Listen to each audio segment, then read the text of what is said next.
Bismillahirrahmanirrahim. Inna Allah ya'murukum an tu'addul amanati ila ahliha wa idha hakamtum bainan nasi an tahkumu bil 'adl. Inna Allah ni'imma ya'idukum bih. Inna Allah kana sami'an basira. Hidup tanpa cinta bagai taman tak berbunga. Hai, begitu kata para bangga. Hidup tanpa cinta bagai Tahun 2014 sudah di depan mata. Artinya perhelatan pemilihan Presiden Republik Indonesia akan digelar. Sejumlah nama baik secara nyata maupun malu-malu muncul ke permukaan publik. Mereka digadang-gadang sebagai next pemimpin Indonesia. Dan salah satu yang cukup mencuri perhatian baru-baru ini adalah keberanian Rhoma Irama untuk maju menjadi calon Presiden Republik Indonesia. Benarkah Rhoma orang yang pantas memimpin bangsa ini? Benarkah pemimpin menurut Rasulullah tidak boleh mempunyai ambisi? Pemirsa, inilah episode Pemimpin Dalam Hasanah.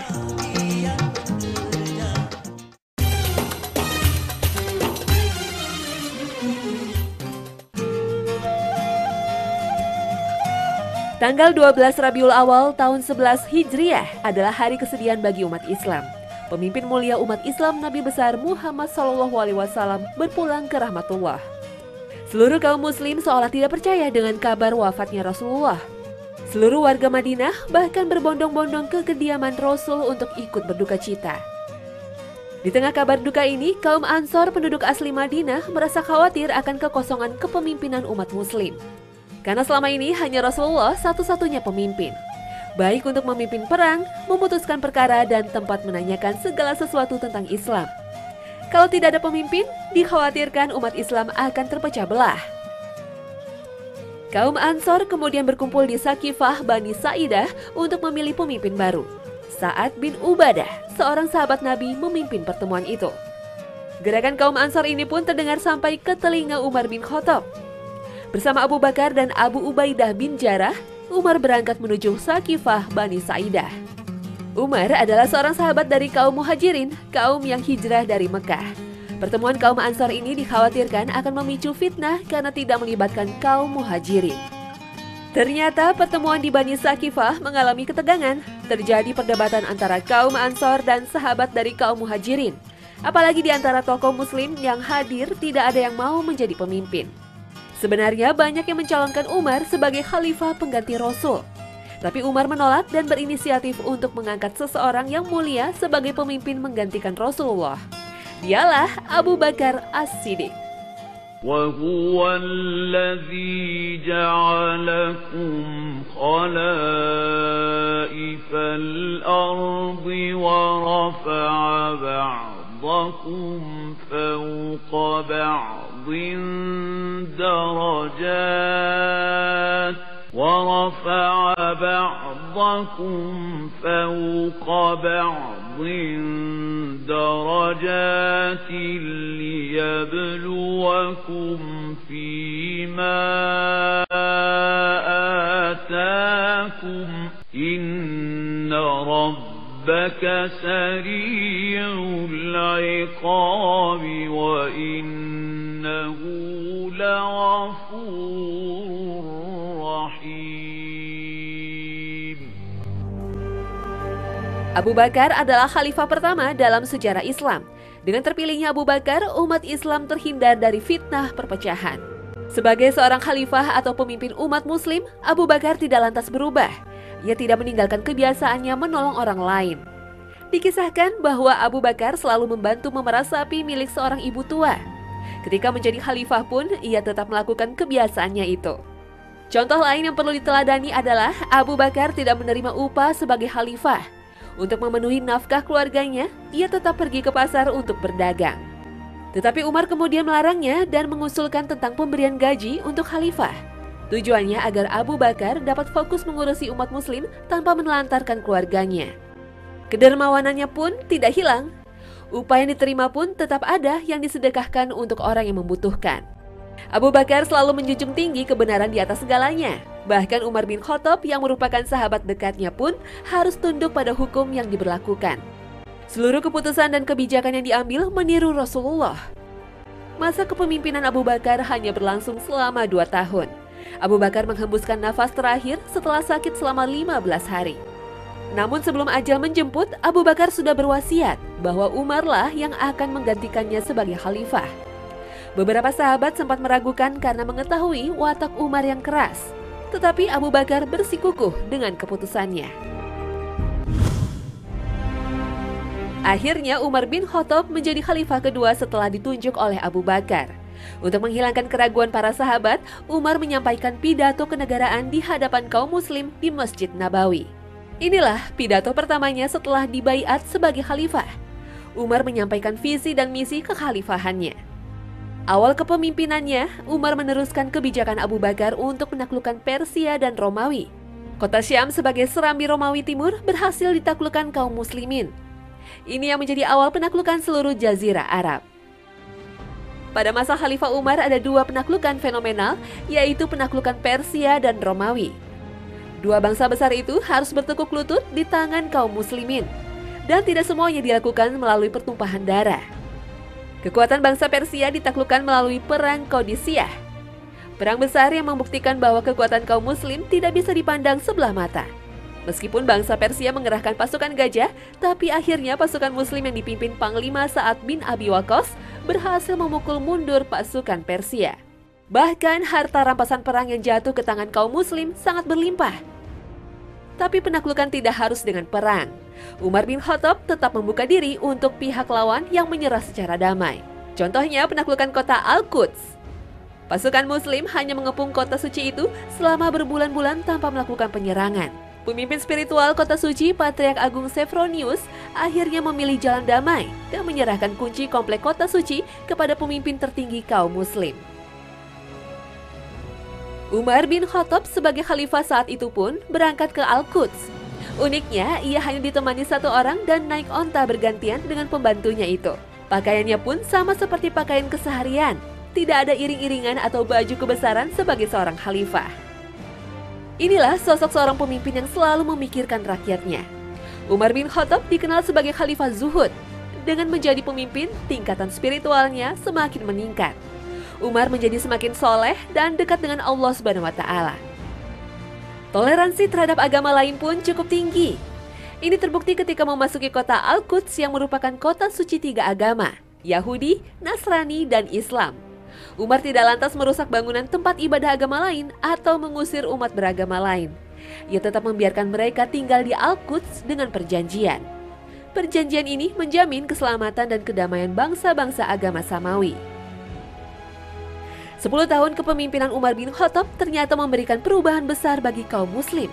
Wilayah muslim semakin meluas, masyarakat hidup aman dan damai. Tetapi Allah SWT punya kehendak sendiri. Pada saat sholat subuh, Umar bin Khattab dibunuh oleh Abu Lu'lu'ah, seorang majusi berkebangsaan Persia. Umat muslim pun berduka karena kehilangan pemimpinnya. Kursi khalifah kosong lagi. Untuk mengisi kekosongan, beberapa sahabat berkumpul untuk menentukan siapa yang pantas jadi khalifah. Ada 6 kandidat khalifah. Mereka antara lain Utsman bin Affan, Ali bin Abi Thalib, Abdurrahman bin Auf, Sa'ad bin Abi Waqqas, Zubair bin Awam, dan Talhah bin Ubaidillah. Tetapi keempat kandidat memilih mengundurkan diri dan hanya tinggal Utsman dan Ali saja. Suara rakyat pada saat itu cenderung memilih Utsman. Akhirnya pada usia 70 tahun, Utsman bin Affan terpilih menjadi khalifah ketiga. Utsman adalah orang yang kaya dengan harta yang berlimpah. Tetapi ia sangat dermawan. Hartanya itu selalu disedekahkan kepada orang yang membutuhkan dalam jumlah yang tidak sedikit. Sebagai seorang khalifah, Utsman tidak kehilangan rasa kedermawanannya. Berbeda dengan Umar yang berwatak keras, Utsman bin Affan mempunyai sifat lembut, sopan, dan pemalu. Bahkan Rasul pernah berkata bahwa malaikat pun malu ketika berhadapan dengan Utsman. Tutur katanya lembut dan halus. Utsman adalah khalifah pertama yang memulai penulisan Mashaf Quran. Perluasan Masjid Haram dan Masjid Nabawi juga dilakukan pada masa kepemimpinannya. Selama 6 tahun pertama, umat Islam hidup sejahtera. Tetapi ketika 6 tahun kedua, masa kepemimpinannya dipenuhi dengan ancaman pemberontakan. Muncul fitnah di kalangan umat Muslim. Umat Muslim mulai terpecah belah. Banyak oknum yang memanfaatkan kesempatan ini untuk menggulingkan Utsman. Pemberontakan bahkan sampai mengepung rumah Utsman selama 2 bulan. Akhirnya Utsman terbunuh secara syahid di rumahnya.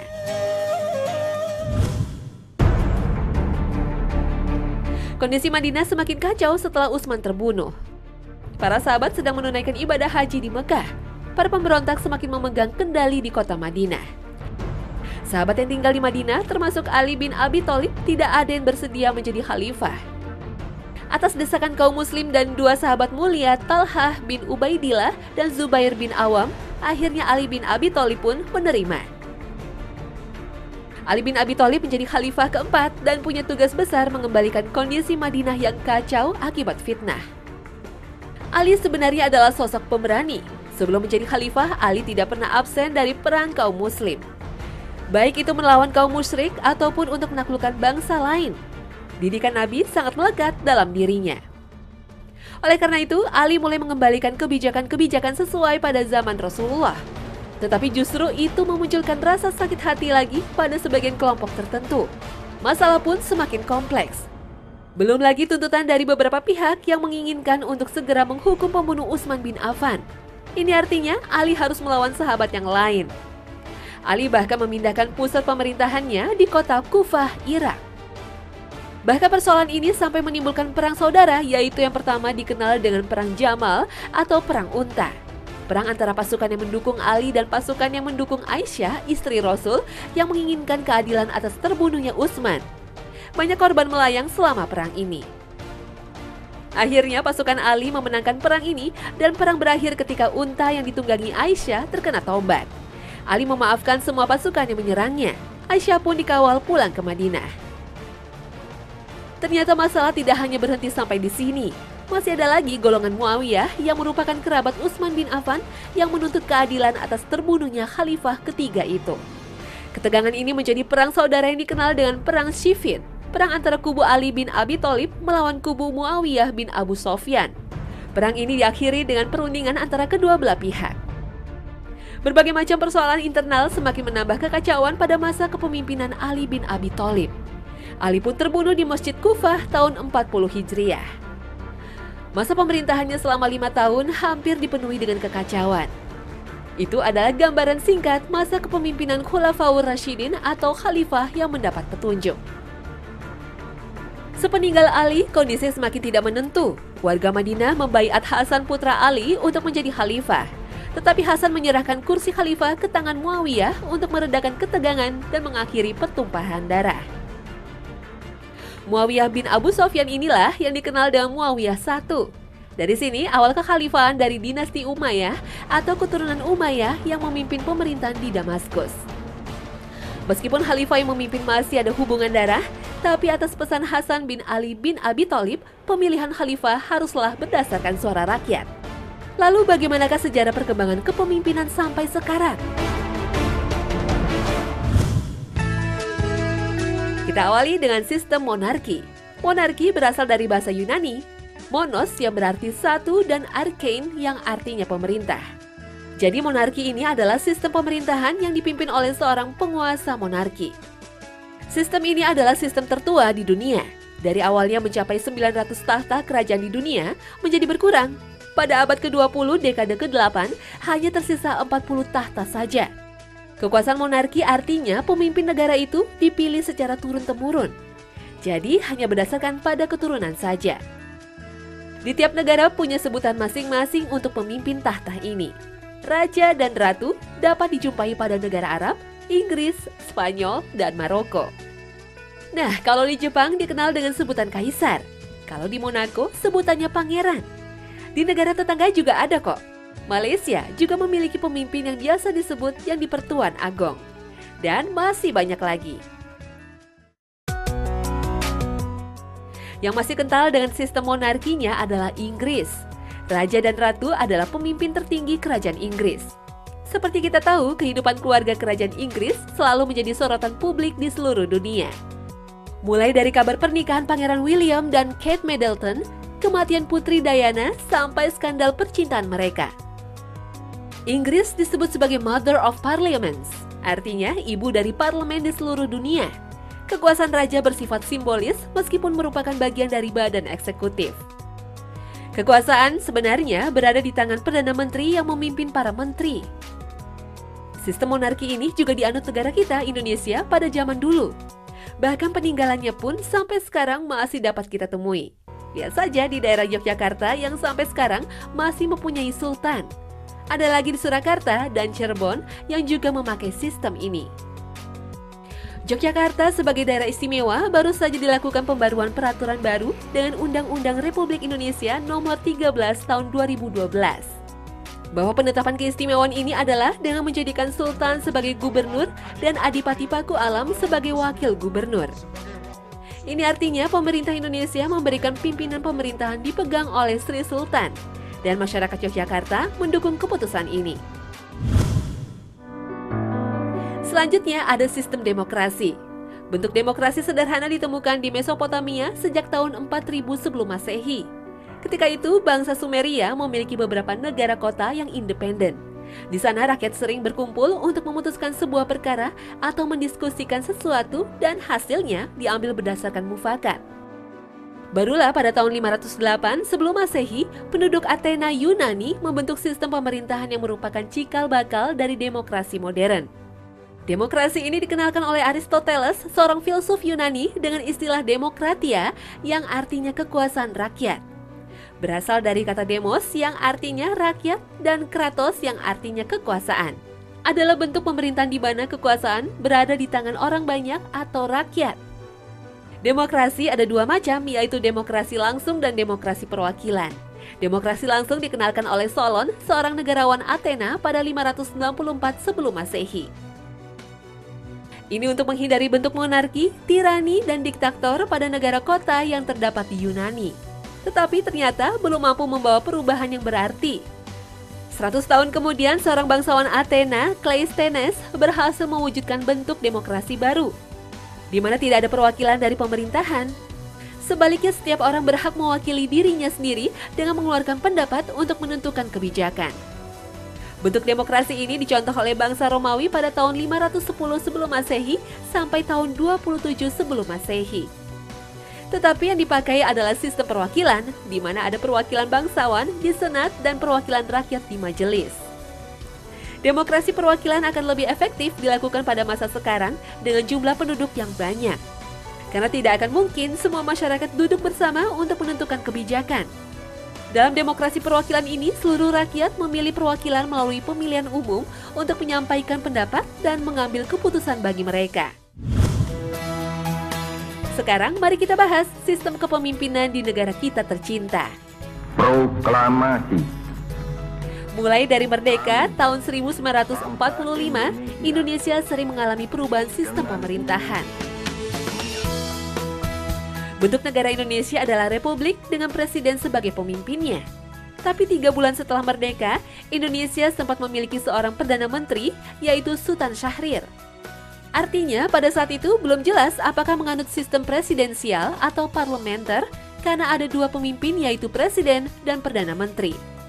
Sistem pemerintahan seperti ini dipertahankan selama 10 tahun.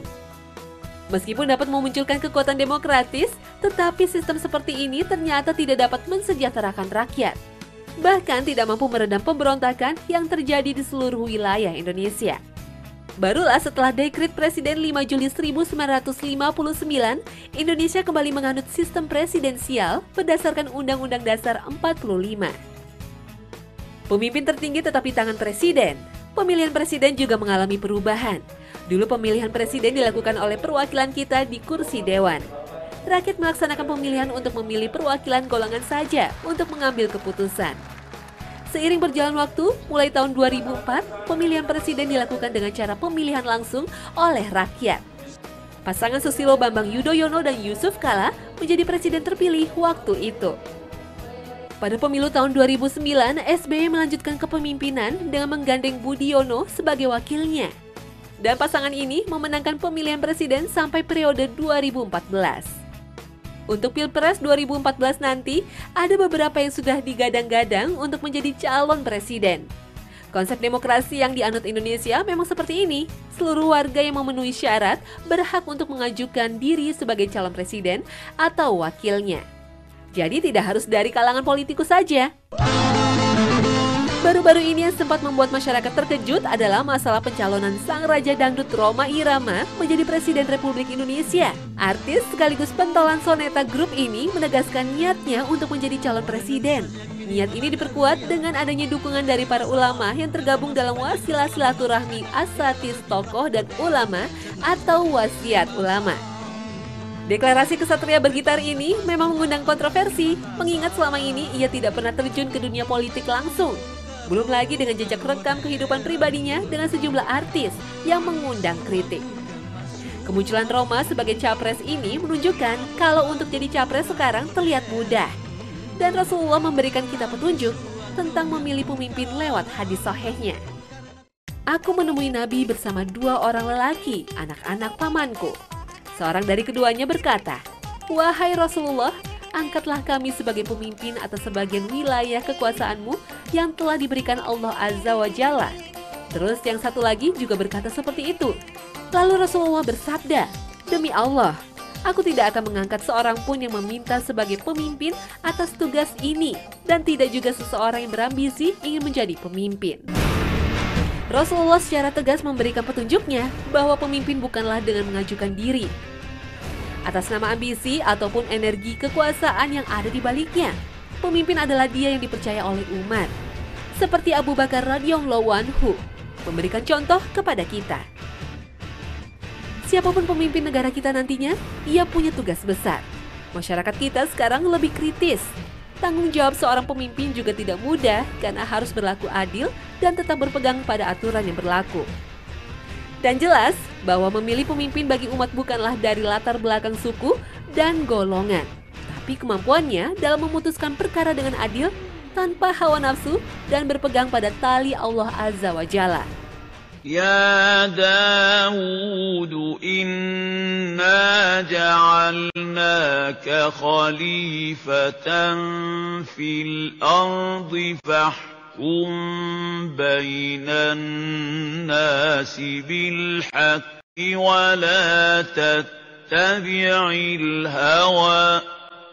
ولا تتبع الهوى فيضلك عن سبيل الله إن الذين يضلون عن سبيل الله لهم عذاب شديد بما نسوا يوم الحساب. Sebagai warga negara yang baik, hendaknya kita juga mempunyai sikap. Kita punya kewajiban mentaati pemimpin selama mereka juga tidak berbuat maksiat. Dalam surat Al-A'raf ayat 3 juga disebutkan bahwa ikutilah apa yang diturunkan kepadamu dari Tuhanmu dan janganlah kamu mengikuti pemimpin-pemimpin selainnya. Amat sedikitlah kamu mengambil pelajaran daripadanya.